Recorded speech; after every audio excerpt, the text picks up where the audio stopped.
सभे मगहिया भाई बहिन के भूलेटन काका के राम राम आथिन। मगहिया खबर में सुनथिन देश दुनिया के खबर। लोकसभा में आज संविधान पर हुए चर्चा।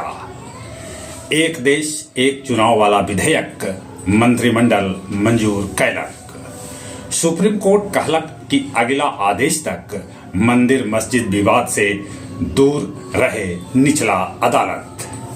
बीपीएससी पीटी परीक्षा आज आयोजित हो रहा है। प्रयागराज कुंभ मेला में ई बच्चर 45 करोड़ पर्यटक के आवे के है उम्मीद।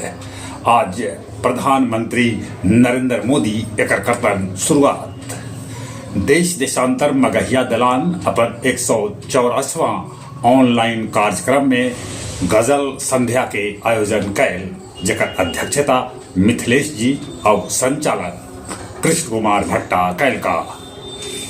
आत्महत्या में दोषी ठहरावे लेल उत्पीड़न पर्याप्त न है, ये बात सुप्रीम कोर्ट कहलक है। बिहार शरीफ के नेहरू गांव में बियाह में हर्ष हायरिंग में एगो युवक त्रिलोकी के हो गए मौत।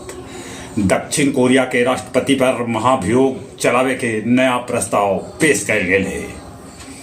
अमेरिकी राष्ट्रपति बाइडेन एक दिन में 1,500 के सजाए कम कैलन त 39 लोग के सजाए माफी कर दिलन। जय बंगला अब बांग्लादेश के राजकीय नारा न रहत। नया साल में गया जी स्टेशन के सूरत एकदम से बदल जाए।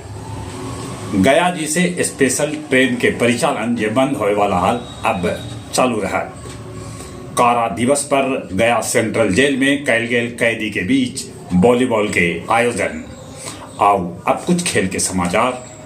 गुकेश बनलन सबला युवा चेक विश्व चैंपियन। 14वां बाजी में वो लीरेन के हरौलन। राष्ट्रपति द्रौपदी मुर्मू और प्रधानमंत्री नरेंद्र मोदी दिलन गुकेश के उनकर जीत पर बधाई। ऑस्ट्रेलिया के साथ भारत के तीसरा टेस्ट मैच कल से ब्रिस्बेन में। 2032 में ओलंपिक में शामिल किया जा सका है फिर से क्रिकेट। मुश्ताक अली T20 के सेमीफाइनल मैच आज। चलिए एक बार फिर से अपने सभी के भूलेटन काका के राम राम।